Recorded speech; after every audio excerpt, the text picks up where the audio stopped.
Kalau zaman dulu itu kalau kita bertanya ya, kepada guru, bertanya saja, itu dianggap terlalu banyak bertanya, itu dianggap nakal kita itu. Protes terus, diam Anda itu. Apalagi menggugat misalnya problem kita itu masih problem yang bersifat feodalisme. Ya, jadi ganti menteri, ganti kebijakan itu kan sebenarnya bagian dari kultur feodal yang masih mendarah daging dalam jiwa kita. Disiplin militer untuk siswa nakal ala Deddy Mulyadi. Waduh. Tepatkah? Anak-anak ini kemudian dia dibengkelkan ke barak militer selama beberapa waktu gitu. Bukan kemudian sadar, justru malah bangga dan pede. Loh. Ini loh saya Lulusan ini. lulusan barak militer.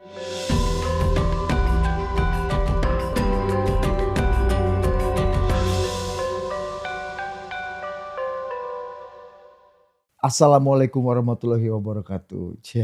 Ini program yang harus diawali dengan Assalamualaikum sebagai asas kepantasan sosial. Ya, karena yang saya wawancara ini seorang filsuf, cendekiawan muslim. Ya kalau di rantai makanan nih hampir pucuk rantai makanan lah Mas. Waduh, Ya. ngeri nih. Bisa memangsa banyak di bawah tapi hanya bisa dimangsa 1-2 di atas. Ada Mas Andar Nubowo, Direktur Ma'arif Institute. Apa kabar Mas? Baik. Anda ini gak sih Mas, kalau sehari-hari Mas Andar Nubowo. Oh Mas Andar, filsuf itu. Wah. Kalau dipanggil filsuf tuh gimana? Belum lah, saya ini kan baru belajar filsafat, belum dikatakan filsuf gitu. Oh gitu. Meskipun saya memang mengajar ya, itu filsafat pendidikan, komparatif.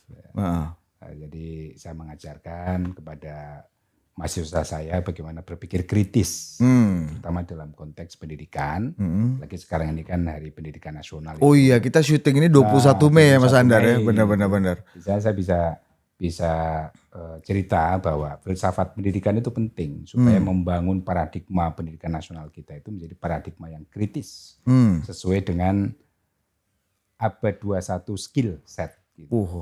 Critical thinking, kolaboratif, kemudian komunikatif, empati kepada manusia dan seisi jagat raya.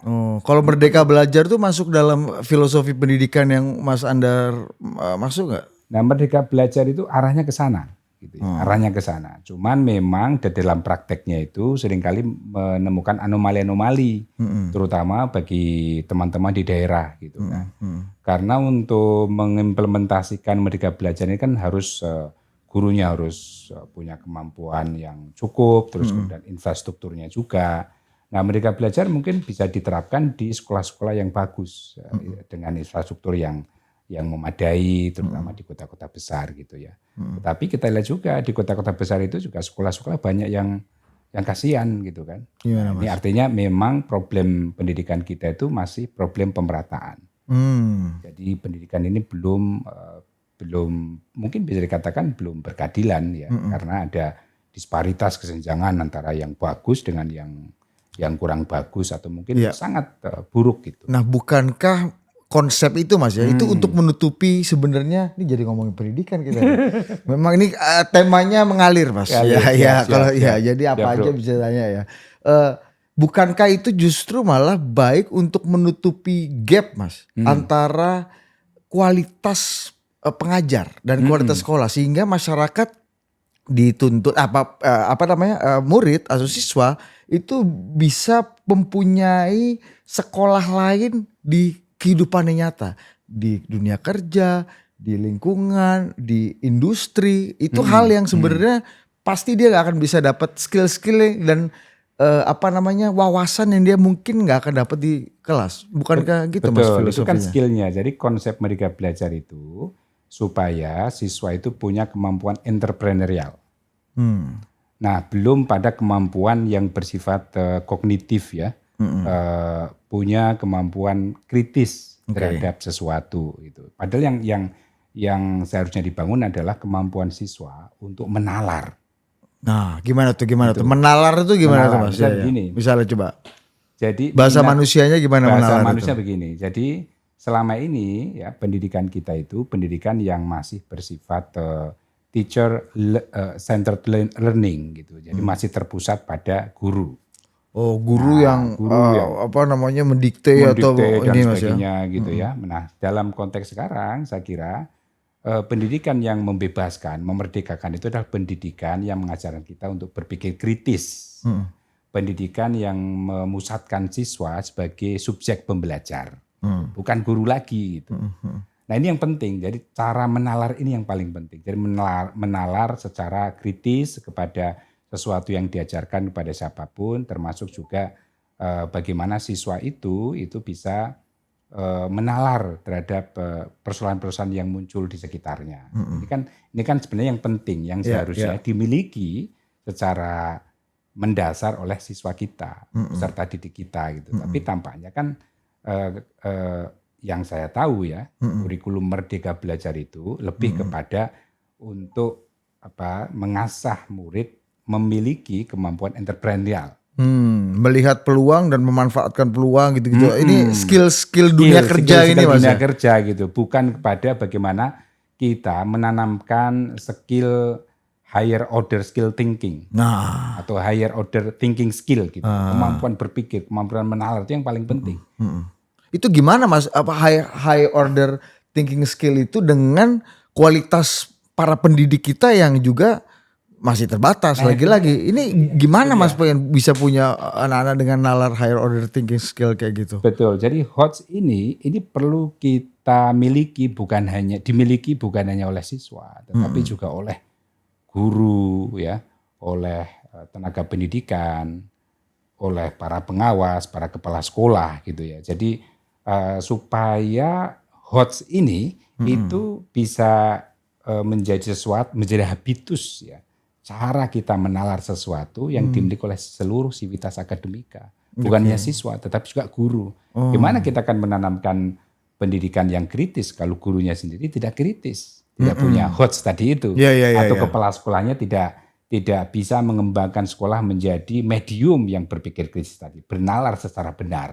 Kritis ini bukan berarti protes ya Mas ya? Bukan berarti karena kayak misalnya Belmondo ini sangat mencegah Bakti ini terlalu kritis. Karena jangan-jangan setiap 2 bulan sekali dia minta naik gaji gitu kan. Atau kerjaan dikurangi. Itu kan juga menciptakan instabilitas tersendiri gitu kan Mas. Misalnya begini ya, saya dulu itu kan waktu kecil ya, itu dididik dalam suasana guru itu sebagai pusat pendidikan. Oke, apa teacher centered learning tadi itu Mas? Iya betul, teacher centered learning tadi itu. Jadi apa yang dikatakan guru itu ya saya harus ikutin. Ya. Konsep digugu dan ditiru dalam filsafat pendidikan Jawa itu oke, tetapi dalam beberapa hal itu cuma menghambat cara kita untuk menalar tadi itu. Menjadikan guru sebagai sumber pengetahuan. Ya padahal guru dalam konteks sekarang ini, apalagi generasinya Mas Didit ini itu generasi yang kritikal gitu ya, yang digital native. Itu enggak cocok lagi kalau guru itu dijadikan sebagai satu-satunya sumber kebenaran. Tapi yang muncul, yang perlu dikembangkan adalah cara belajar yang dialogis. Guru sebagai fasilitator sekarang ini. Oke, misalnya bisa kasih ilustrasi yang real. Misalnya begini ya, kalau zaman dulu itu kalau kita bertanya ya, kepada guru, bertanya saja, itu dianggap terlalu banyak bertanya, itu dianggap nakal kita itu. Protes terus, diam Anda itu. Apalagi menggugat misalnya otoritas guru tersebut gitu kan. Wah, Pak Guru tampaknya keliru. Wah, itu sudah kita dianggap sebagai anak yang nakal gitu. Nah, padahal dalam konteks sekarang itu guru itu juga menjadi pembelajar juga. Ya. Karena kata Ki Hajar Dewantara ini, setiap orang adalah siswa sekaligus guru. Ini filsafat pendidikan nasional kita mengarah ke sana sebenarnya. Itu udah benar dari dulu gitu, asabikul awaludnya begitu Mas dulu ya. Betul. Bapak pendidikan nasional kita Ki Hajar Dewantara itu sudah bersabda bahwa setiap orang adalah siswa sekaligus guru. Dimanapun tempatnya itu adalah sekolah. Canggih kan itu. Nah, Merdeka Belajar itu menuju ke sana, cuman masih difokuskan pada pendidikan yang bersifat entrepreneurial tadi itu. Problemnya gini Mas, dunia pendidikan kita ini udah jadi idiom lama. setiap ganti rezim ganti kurikulum, ganti buku, ganti cara mendidik, ganti mindset dan filosofi besar dalam pendidikan. Betul. Nah kita tahu juga, aku ya kayaknya ini kan ada evaluasi besar-besaran juga atas betul, apa yang 10 tahun atau at least 5 tahun belakangan ini dilakukan dengan Merdeka Belajar itu. Mas Andra lihatnya gimana? Ini kita akan menghadapi problem yang sama dan terus berulang lagi nggak? Betul, jadi memang ini menjadi problem kita. Problem kita itu masih problem yang bersifat feodalisme. Ya, jadi ganti menteri, ganti kebijakan itu kan sebenarnya bagian dari kultur feodal yang masih mendarah daging dalam jiwa kita. Kultur feodal, Mas? Kultur feodal. Gimana tuh Mas menjelaskannya bahwa kayak gitu-gitu tuh bagian lalu perwujudan dari feodalisme. Kan feodalisme yang kita bayangkan kan orang ini kan apa namanya, ya sangat sangat struktural memandangnya gitu kan. Jadi feodalisme itu adalah satu isme ya, suatu ideologi yang bertumpu pada kultus individu ya, salah satunya itu ya. Jadi kalau kita ingat sejarah pada masa lalu misalnya di Indonesia itu kenapa feodal, karena kita ini dulu hidup dalam sistem kerajaan ya kan. Kemudian setelah itu dalam kolonialisme yang juga memanfaatkan kultur feodalisme itu untuk kepentingan kolonial misalnya ya. Nah sekarang meskipun Indonesia sudah merdeka, kita masih belum lepas dari budaya feodalisme tadi itu. Nah sehingga dalam konteks kembali menteri, lagi ganti kebijakan itu sebenarnya menteri tersebut ingin meninggalkan legasi dirinya. Gitu. Iya. Bukan dalam konteks yang lebih luas, konteks kebangsaan. Saya menjadi menteri agama, menteri pendidikan misalnya itu, saya berpikir untuk yang lebih besar, untuk kepentingan bangsa, untuk kepentingan yang Indonesia yang lebih besar, bukan hanya kepentingan ego feodal tadi itu misalnya. Iya. Nah, dalam konteks mengkultuskan di bidang lain kan ada signature dirinya dalam signature dirinya yang diutamakan kan. Saya jadi menteri 5 tahun atau 10 tahun, nanti saya diingat ini pada masa saya meninggalkan misalnya kurikulum merah putih atau apa. Iya. Itu masih gitu-gitu tuh Mas. Masih gitu-gitu. Ini salah satu perwujudan dari feodalisme dalam konteks kebijakan nasional itu ya dalam tadi itu kebudayaan menteri baru. Kebijakan baru ganti-ganti. Nogo-nogonya gimana Mas? Karena ini kebetulan di Kementerian Pendidikan baik yang di Dikdasmen maupun Dikti itu juga atau kebudayaan juga kawan-kawannya Mas Andar lah. Ya kenal lah pokoknya dulur kabeh. Saya kira ada semacam evaluasi terhadap kebijakan-kebijakan lama ya. Dan saya kira kebijakan menteri yang sebelumnya itu juga boleh kita evaluasi. Nah, selama evaluasi itu betul untuk mendukung kepentingan bangsa ya, dan Indonesia itu tidak ada masalah. Gitu. Tetapi kalau misalnya evaluasi itu untuk ditujukan untuk tadi pengkultusan individualisme tadi itu atau feodalisme tadi itu, saya kira ini perlu kita koreksi juga gitu. Nah misalnya tadi itu kita bicara tentang kurikulum merdeka. Nah kalau kurikulum merdeka ini kan kritik banyak orang kan sekarang anak didik kita dalam sistem kurikulum merdeka tadi itu fokusnya mau kemana gitu, ya kan? Misalnya Mas Didit ini minat awalnya itu ingin menjadi seorang dokter, gitu, ya kan? SMA-nya masuk IPA, kan tidak ada kan setelah kurikulum merdeka, kan tidak ada itu penjurusan tidak ada. Maka dengan penjurusan di SMA udah nggak ada Mas? Sudah ada sejak tahun 2004 itu. Bener ya? Itu sebagai implikasi penerapan kurikulum merdeka. Nah, karena keinginan misalnya mempunyai kuliah kedokteran, tapi kemudian setelah kurikulum merdeka tidak ada penjurusan, maka Mas Didit ini itu harus belajar apapun. Sampai belajar harus magang ke tempat ini dan lain sebagainya. Akhirnya buyar lagi gitu. Maka kemudian seperti Pak Menteri Mukti itu kan sekarang mencoba mewacanakan kembali penjurusan itu ada di tingkatan SMA. Peminatan lah, berdasarkan peminatan dan kompetensi dia gitu ya. Meskipun kita tahu beberapa kepercayaan yang paling mutakhir, ya kamu semakin dewasa, semakin tinggi kamu harus semakin spesifik. Betul. Makanya dokter tuh ada spesialis A, spesialis B kuadrat, B ini segala macam yang sangat spesifik gitu kan Mas. Spesialisme itu kan tanda modernitas. Oke. Jadi misalnya Weber itu dia dalam tulisannya misalnya selalu menyabdakan bahwa ciri khas modernitas itu adalah spesialisasi. Jadi sejak 1930-an sampai ke sana itu sudah mulai spesialisasi. Jadi ilmu pengetahuan juga mengalami spesialisasi. Oke. Peminatan ya. Mungkin dari SD mungkin masih umum ya, dasar-dasar dulu, kemudian SMP nanti semakin bukan lagi umum lagi, tetapi ada penambahan ya, mata pelajaran yang lebih variatif ya. Terus kemudian SMA. Nah di SMA kalau di negara-negara yang maju, misalnya di Prancis, di mana saya pernah belajar dan juga pernah tinggal di sana cukup lama, itu penjurusan itu, peminatan itu sudah dideteksi sejak kelas terakhir SMP.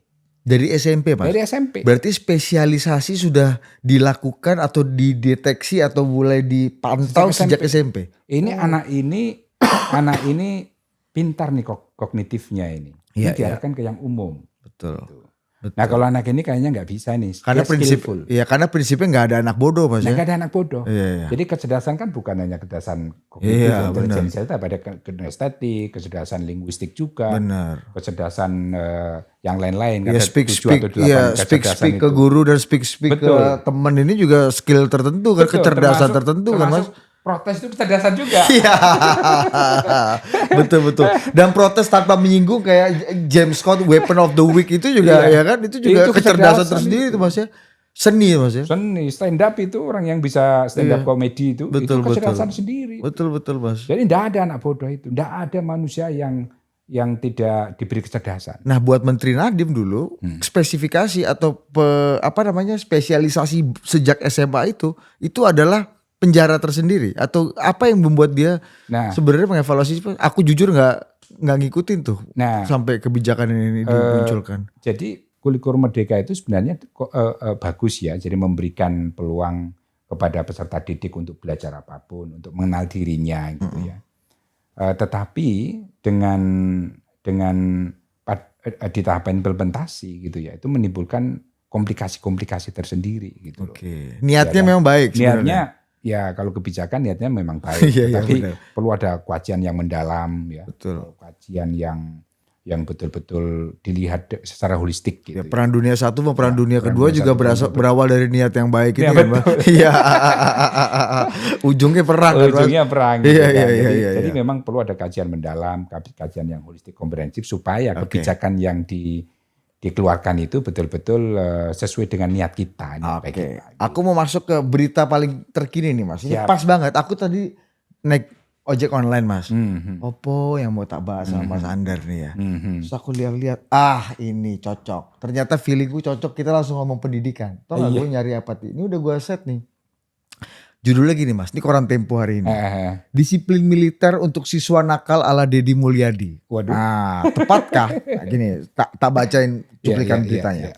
Sebanyak 39 siswa sekolah menengah pertama di Purwakarta diboyong naik mobil truk ke markas Resimen Artileri Medan atau Armet Sitrayuda Batalion Armet 9 Jawa Barat Kamis siang. Mereka akan mengikuti pembinaan karakter ala militer selama 6 bulan sampai 1 tahun di Barak TNI Angkatan Darat. Siswa-siswa diantar oleh orang tua masing-masing bersama Bupati Purwakarta dan Gubernur Deddy Mulyadi. Mereka dianggap sebagai anak-anak nakal atau sulit didisiplinkan sehingga harus mengikuti pembinaan karakter di markas tentara. Indikasi anak nakal menurut mantan Bupati, menurut Pak Deddy, Gubernur adalah mereka yang terlibat tawuran, konsumsi alkohol, kecanduan, bermain game, serta membuat keributan di sekolahnya. Nah, pembinaan karakter berbasis militer terhadap siswa yang dianggap nakal ini merupakan program baru Deddy Mulyadi. Nah, ini penting nih nanti kalau bicara nalar nih Mas ya. Ini gimana nih melihat inovasi seperti ini? Karena pilihannya kan dua Mas. Kalau kemana-mana anak nakal nih, kamu tak taruh di pesantren loh, atau kamu tak kirim ke pamanmu yang tentara biar kamu didisiplinkan. Nah ini salah satu perwujudan dari apa yang sering waktu dari kecil itu sering kita dengar Mas. Ya, ya. Mas Andar lihatnya gimana Mas? Ya, saya orang pesantren dulu ya. Jadi anggapan bahwa pesantren itu bengkel moral itu saya kira kurang tepat juga. Ya, bengkel moral. Bengkel betul. moral. Misalnya Betul. Bro Didit ini, akalnya minta ampun itu kan udah. Kemudian Masukin pesantren. Masukin pesantren. Itu enggak menyelesaikan masalah juga. Ya. Bahkan menimbulkan semacam trauma. Misalnya Mas Didit masuk pesantren dan sebagainya di pesantren itu kan belum tentu juga nanti akan dengan kesadaran kemudian menjadi lebih baik lagi kan. Betul, belum tentu juga gitu loh. Nah kemudian apalagi sekarang itu masukin ke barak militer. Iya, ini 6 bulan sampai setahun loh Mas. 6 bulan sampai setahun. Nah saya kira itu justru menimbulkan traumatisme dan kekerasan baik psikis ya, kekerasan psikis, dan dalam konteks kebijakan Pak Deddy Mulyadi Gubernur Jawa Barat ini itu bisa berpotensi menciptakan kebijakan berbasis kekerasan kepada siswa, kepada anak didik tadi itu. Jadi saya kira ini perlu kajian yang mendalam apakah kebijakan baru prioritas Gubernur Jawa Barat ini tepat dalam konteks pendidikan, paradigma pendidikan, menciptakan pendidikan yang humanis ataukah justru sebaliknya. Misalnya ini ada kasus nih, saya dulu kuliah di Jogja Mas. Iya. Di Jogja itu kan kadangkala kita dikagetkan dengan berita kelitih. Iya kelitih, ya, benar kan? masih ingat Pak. Iya. Nah, itu. Jadi, dan itu anak-anak tuh Mas ya? Anak-anak. Iya. Kelah itu tawuran gitu kan. Iya, bawa sajam lagi kan. Bawa sajam lagi gitu. Nah kemudian saya ingat itu. Anak-anak ini kemudian dia dibengkelkan ke barak militer. Selama beberapa waktu gitu. Bukan kemudian sadar. Justru malah bangga dan pede. Ini loh saya. Lulusan barak militer. Oh gitu. Jadi dia mendapatkan tetap nakal, tetap dan malah ngawur-ngawuran, bahkan makin canggih ngawurnya itu gitu loh. Dia lihat komandannya gimana nih kalau pakai nempeleng orang biar langsung pingsan nih kan, dia langsung bisa lihat kan. Iya, dan dia mendapat seakan-akan mendapatkan privilege bahwa saya dididik, orang seperti saya justru malah dididik langsung oleh militer. Gitu. Jadi tidak seperti yang diharapkan secara simpel oleh Kang Deddy Mulyadi bahwa setelah di barak militer dalam waktu 6 sampai 1 tahun mereka akan menjadi siswa yang lebih baik gitu ya, meninggalkan aksi tawuran, kekerasan dan sebagainya. Bahkan bisa jadi malah semakin menjadi mendapatkan privilege. Oke, ini karena apa yang terjadi di Jogja ini bisa jadi contoh kasus tuh Mas ya? Betul. Oke. Itu yang pertama Mas. Yang kedua. Iya, menarik. Kementerian Pendidikan Dasar Menengah kita itu kan punya aturan, ya kan. Bagaimana menangani siswa yang berkebutuhan sangat khusus tadi itu. Ya sangat khusus itu nakal ini maksudnya nakal kan? Tadi. Oh iya. Kan kita ada BK, guru BK, bimbingan konseling misalnya. Kan. Ada guru BK yang ditugaskan itu untuk membina siswa-siswa yang berkebutuhan khusus tadi, nakal ini. Iya. Nah ini kan tanggung jawab pendidikan seperti itu, pendidikan yang humanis, bukan pendidikan yang tiba-tiba shortcut ya, instan terus kemudian masukin ke pesantren, masukin ke barak tanpa memperdulikan unsur-unsur pendidikan yang lain, penanaman nilai-nilai positif yang lain. Ya kita kan juga perlu bertanya. Nah ini fungsi dari guru BK. Guru BK itu dia paham tentang psikologi anak, militer paham tentang psikologi anak. Mereka bukan lulusan sekolah keguruan dan kependidikan. Betul. Saya pernah terakhir ngobrol 2 minggu lalu Mas wawancara mantan Kabais TNI Laksamana Sulaiman Ponto terkait dengan RUU TNI macam-macam. Gak bisa. TNI itu memang dilatih untuk membunuh memang. Itu aja ya kan. Makanya gak ada waktu sabung ayam itu Mas langsung tembak itu. Kan harusnya ada tembakan peringatan dulu dong Laksamana aku bilang. Oh itu kalau polisi tugasnya Kamtipmas, tentara ini nggak ada tembakan ke atas langsung tembakan gitu. Logika kayak gitu kan Mas. Nah barak militer bukan sekolah, bukan lembaga pendidikan. Oke. Jadi ini kekelurian menurut saya cara berpikir instannya Kang Deddy Mulyadi Gubernur Jawa Barat yang kita hormati itu. Bukankah ini satu Mas? bisa menimbulkan efek deterrent, maksudnya efek jerahnya bisa lebih kerasa sehingga orang itu kapok untuk nakal, kapok untuk tawuran, kapok untuk hal-hal yang tadi kebutuhan yang sangat khusus ini kalau kata Mas Andar. Gimana Mas? Betul ya. Jadi saya sampai sekarang tidak tahu misalnya di barak terus kemudian mereka diajari ngaji, diajari berbudi pekerti yang luhur dengan cara apa. Yang kita khawatirkan pendidikan militer yang penuh disiplin kadang penuh dengan kekerasan itu yang mereka dapatkan. Kalau tentara wajar. Kalau tentara, tapi ini anak-anak yang harus disentuh hati mereka, nalar mereka gitu ya secara manusiawi dengan pendekatan yang holistik tadi itu, bukan hanya pendekatan tunggal misalnya pendekatan kedisiplinan yang berbau kekerasan misalnya. Kalau tentara misalnya Mas Didit atau saya itu menjadi militer atau menjadi anggota TNI ya sudah. Ya kan? Harus keras, jangan sampai tentara ini lembek ini. Betul, kan Mas ya kan? Saya harus meninggalkan saya sebagai orang sipil sebelumnya masuk ke dunia militer yang penuh dengan cara karena saya dilatih untuk menjaga marwah Republik ini dari serangan musuh misalnya kan. Tapi anak-anak didik ini kan masih dalam usia pendidikan, jadi mereka juga harus mendapatkan pendidikan yang layak, pendidikan yang jauh dari unsur-unsur kekerasan. Ini logika yang apa ya? Geser mic siapa? Mas Andar. Ya. Udah, oke. Nah, iya makanya Mas ini kan cara shortcut sebenarnya. Iya kan?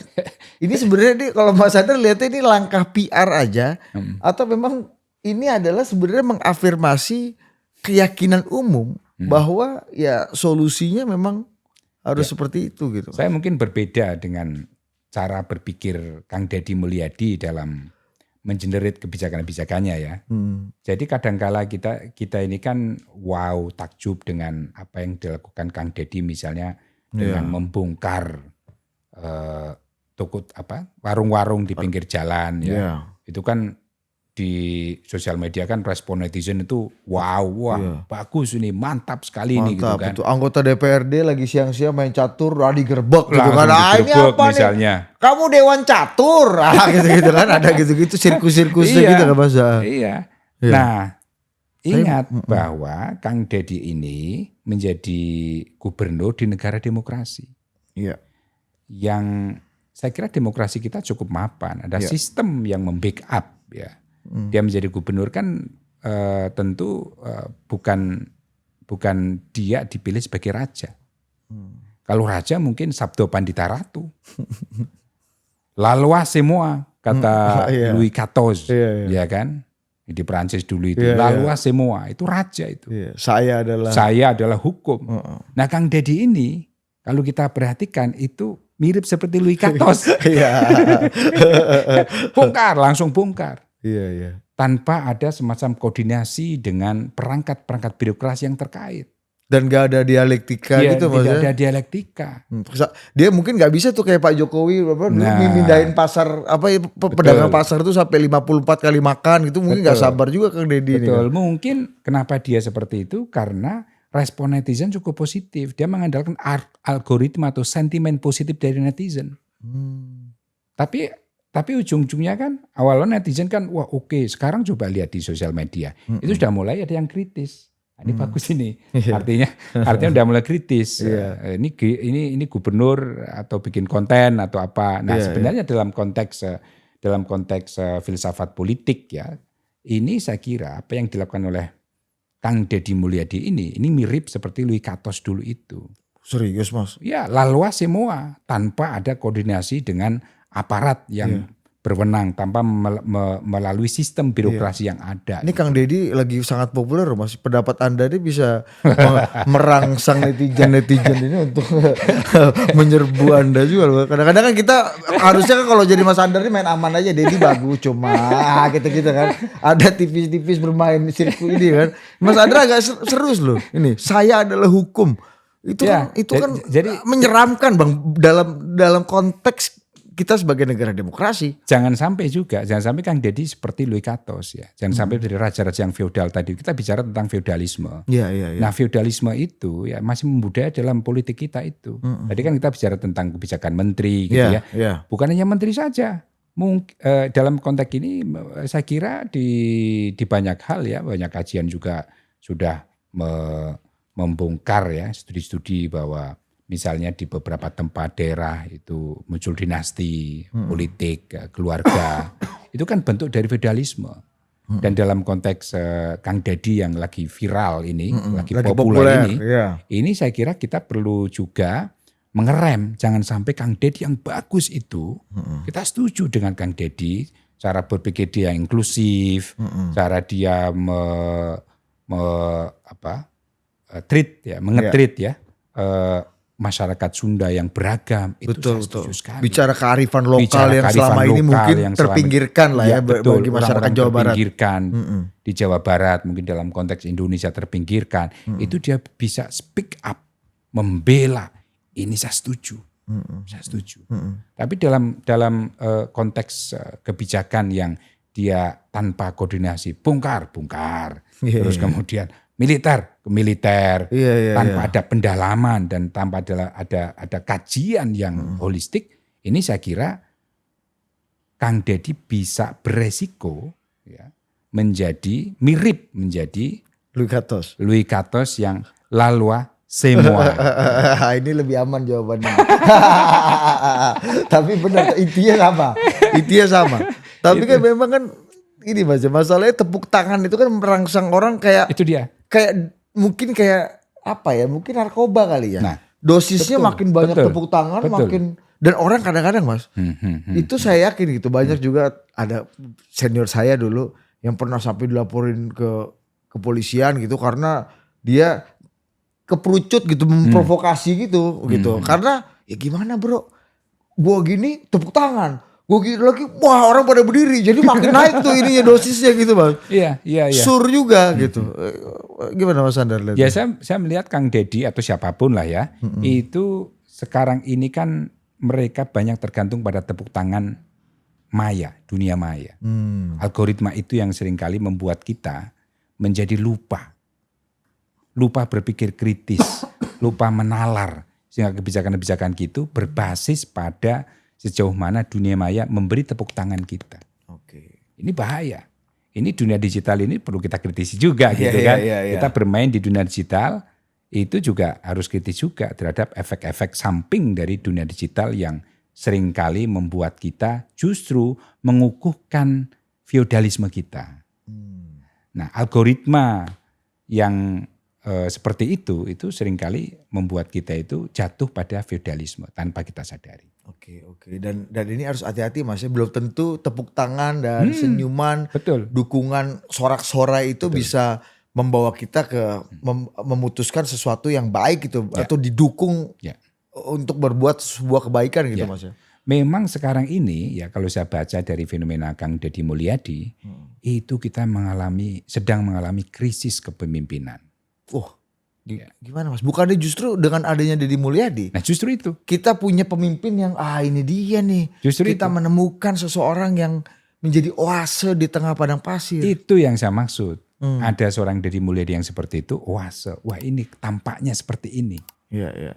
Ya. Nah Kang Deddy Mulyadi kita dorong betul-betul menjadi pemimpin yang paham aturan, ya kan? Kemudian paham hati nurani rakyat dan paham harapan rakyat yang sebenarnya. Jangan hanya ya kita berharap betul dengan Kang Deddy Mulyadi dan siapapun itu pada algoritma sosial media atau dunia digital kita yang seringkali itu bersifat divisive dan itu seringkali menipu. Kalau dalam bahasa Arabnya itu kaidun. Kaidun itu tipuan. Seakan-akan iya tapi sebenarnya tidak. Kalau di digital yang terkenal bukan kaidun Mas, tapi kadrun.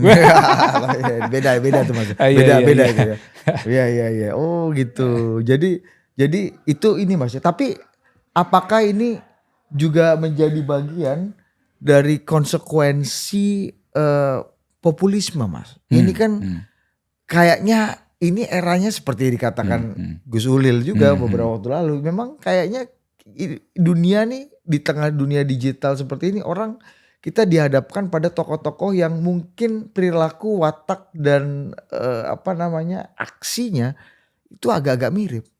Donald Trump yang udah kayak gitu, kita lihat banyak pemimpin dunia lain yang justru terkenal mendapatkan tepuk tangan kayak seperti itu. Kita lihat misalnya pernah Duterte gitu, dengan dia bunuhin orang-orang narkoba itu kan juga dukungannya kuat Mas, karena orang udah dianggap frustasi nih sama gangster narkoba gitu-gitu. Mas, Anda lihatnya gimana? Pemimpin sekarang yang mengandalkan populisme itu, yang kemudian hasilnya seringkali bertabrakan dengan logika sehat, dan kemudian logika kemanusiaan yang waras, itu adalah pemimpin yang lahir dari dunia digital sekarang ini. Dari logika algoritmik ya, yang justru seringkali menjerumuskan kita. Itu misalnya Donald Trump. Donald Trump ini kan dia populis ya. Mendapatkan tepuk tangan. Dia lihat sosial media, mungkin X atau Twitter dulu, terus kemudian di Facebook dan Instagram. Wah, dukungan dia setiap dia pidato misalnya, viewernya itu mungkin jutaan gitu ya. Setiap sabda dia di X misalnya, Twitter itu di retweet ya, jutaan orang. Dan nuansanya bangun permusuhan di mana-mana. Nah, dan nuansanya bangun Meksiko, permusuhan. Kanada kita caplok, imigran itu jangankan ini, itu kucing kamu aja bisa dimakan lah, gitu kan? Iya kan Mas? Itu dia. Iya. Nah ini berbahaya, Ini yang harus kita sadari bahwa teknologi seringkali justru menjerumuskan logika kita, logika sehat kita. Nalar kita, menjauhkan kita dari nilai-nilai dan prinsip-prinsip kemanusiaan. Mas, gimana kalau pemimpin-pemimpin populer yang sebenarnya kita tahu nih agak ya sokol, wah bisa jadi orang brengsek ini orang-orang ini kan. Itu ternyata lebih konkret dan lebih memberikan hasil yang nyata. Misalnya kita lihat kegilaan Trump soal tarif yang bikin sak dunia ini goncang-ganjing. Kalau memang itu betul-betul dirasakan manfaatnya sama masyarakat Amerika, dia kan pasti akan dapat dukungan dan afirmasi terus untuk melakukan kegilaannya itu. Mungkin agak mirip dengan Kang Deddy. Jangan-jangan kalau memang aturannya bisa tegak, orang-orang brengsek bisa didisiplinkan, anak-anak nakal bisa jadi nurut, jangan-jangan Kang Deddy akan mendapatkan legitimasi lebih kuat dari publik. Ini gimana Mas Anda lihatnya? Saya melihat misalnya kasus Trump ya. Trump ini itu kan 100 hari kemarin itu. Dan tahu nggak approval ratingnya itu berapa? 39%. Itu terburuk dalam sejarah presiden di Amerika. Gitu. Artinya apa? Harusnya ini periode honeymoon ya Mas ya? Periode honeymoon itu. Betul. Awal-awal dia mendapatkan approval rating yang terburuk dalam sejarah Amerika. Artinya apa? Jadi gaya memimpin dia dan kebijakan-kebijakan populis dia itu justru menjadi bumerang bagi dirinya sendiri. Yang dulu mungkin mendukung ya Trump ya, tapi justru karena kebijakan-kebijakan Trump dalam konteks tarif ya itu justru malah menjadi bumerang bagi rakyat Amerika. Orang rakyat Amerika sekarang beli barang-barang dari negara lain mahal, maka justru menjadi bumerang. Kecewa gitu. Nah artinya apa? Trump ini itu kan di awal dia tidak melakukan kajian yang mendalam. Tidak dalam konteks manajemen misalnya dia tidak mengembangkan risk management tadi itu secara baik gitu ya. Pokoknya ya itu tadi mungkin laluas semua tadi. Apa yang ada dalam pikiran saya gitu ya. Ya udah ini harus jadi kebijakan. Nah gimana caranya Mas membedakan seorang pemimpin yang agak ngawur tadi, populis seperti Louis Katos tadi, atau orang yang memang risk taker, pengambil risiko, nggak apa-apa. Ini pahit, sama kayak mungkin presiden menaikkan harga bahan bakar minyak. Itu kan juga orang inflasi, orang pasti nggak suka. Cuma ya kita butuh ruang fiskal untuk bangun jalan misalnya atau untuk dunia pendidikan. Gimana cara membedakannya Mas antara gendeng atau risk taker itu gimana caranya? Jadi beda dong Mas. Risk taker itu orang yang berani mengambil resiko setelah dia melakukan kajian mendalam. Oh, ini masalah di persiapan menuju kebijakan ini Mas ya. Kalau gendeng itu ya dia dapat ilham, dapat wangsit gitu ya. Atau nggak tahu dari mana, dari kamar mandi, wah saya dapat pangsit ini, pokoknya harus seperti ini. Itu kan gendeng itu, terus diterapkan menjadi kebijakan publik, itu gendeng namanya. Tapi kalau risk taker itu dia mengambil resiko, ya, mengambil kebijakan ini setelah mempertimbangkan beragam aspek, bertanya dengan para ahli, melakukan kajian mendalam, gitu ya. Terus baru kemudian oke, saya ambil ini, untung ruginya pasti ada plus minusnya, gitu ya. Maka oke. Ini meskipun beresiko, tetapi ini kemanfaatannya dalam jangka panjang itu akan bagus. Dia ambil itu. Karena setiap kebijakan itu kan mesti ada plus minusnya. Betul. Tapi dia akan ambil resiko mungkin setinggi mungkin, tetapi kemanfaatnya lebih besar. Lagi-lagi. Jadi dia akan mengukur gitu. Dengan nalar tadi itu. Kalau gendeng itu ya nggak pakai nalar gitu. Ya, mungkin lebih cepat kan Mas ya. Mungkin lebih cepat prosesnya kan. Jadi ya masalahnya dalam demokrasi. Satu yang paling kita ditakuti oleh orang-orang yang menjadi pemimpin di negara-negara demokrasi adalah waktu. Kan durasi elektoral kan kita nggak bisa kayak dulu. Kita bukan Pinochet, bukan Soeharto, bukan macam-macam gitu Mas. Ini kan kita bukan negara kerajaan juga. Jadi memang harus diambil pilihan yang pahit itu dengan waktu yang juga terbatas. Ya, demokrasi itu kan negara demokrasi itu kan negara yang telah sedang atau berhasil membangun sistem, termasuk dalam konteks elektoralisme, ya. Maka dia negara demokrasi pasti mengadopsi sistem elektoral yang terbatas, ada jatah. Nah, artinya apa? Bagi negara seperti Amerika atau Indonesia itu sudah ada sistem yang jalan, yang ada aturan-aturan main. Maka seorang presiden atau seorang pemimpin yang terpilih dalam siklus demokrasi tadi itu, dia juga harus mempertimbangkan ini. Gitu. Maka dia harus bekerja dalam sistem, bukan bekerja di luar sistem. Ya kan? Maka katakanlah nih seorang presiden ya, siapapun itu, presiden Perancis, presiden Amerika, presiden Indonesia gitu. Dia hanya diberi mandat oleh konstitusi, kalau di Indonesia itu 5 tahun, maka dia harus memaksimalkan sumber daya, sumber keuangan, sumber apapun ya untuk menjadi seorang pemimpin yang menciptakan legasi-legasi yang positif bagi masa depan bangsa ini gitu. Ya kan, maka dia harus menggunakan sumber daya yang ada itu dalam sistem yang sudah ada tadi itu. Bukan di luar sistem. Kalau di luar sistem pasti dia akan berlawanan dengan sistem dan berlawanan dengan hukum. Lu boleh cepat, lu boleh agak radikal, cuma harus sesuai dengan koridor dan sistem yang udah ada. Nah, sistem di sana itu adalah sistem yang merupakan perwujudan dari aspirasi rakyat. Itulah demokrasi itu. Nah Mas. Jadi nggak bisa semau gue. Iya. Jadi ini ada kita bisa bedain lah gimana ya. Karena wah kan harus agak gila-gila dikit katanya kalau mau populer, kalau mau melawan establishment gitu-gitu, melawan hal yang selama ini jadi rutinitas yang sebenarnya merugikan atau membuat kita nggak maju. Mas,